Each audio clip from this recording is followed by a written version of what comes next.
Hey guys, this is Dr. Hub. Today we'll look at Sarah's triumph, that is a journey of passion, perseverance, and goal.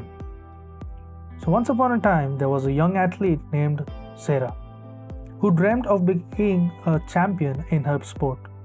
Despite facing numerous setbacks and challenges along the way, including injuries and tough competition, she refused to give up on her dream.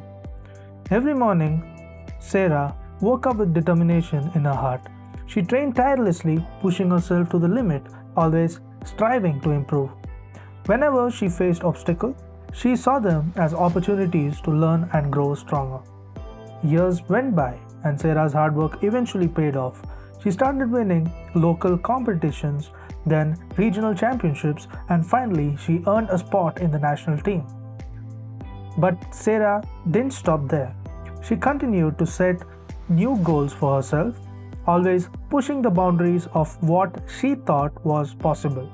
And one day, her dedication and perseverance culminated in her standing on the podium, receiving the gold medal at the Olympics. Sarah's journey teaches us that with passion, perseverance, and a positive mindset, we can overcome any obstacle and achieve our dreams.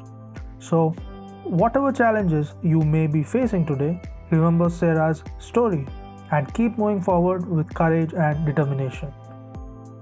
To watch more motivational videos like these, do subscribe.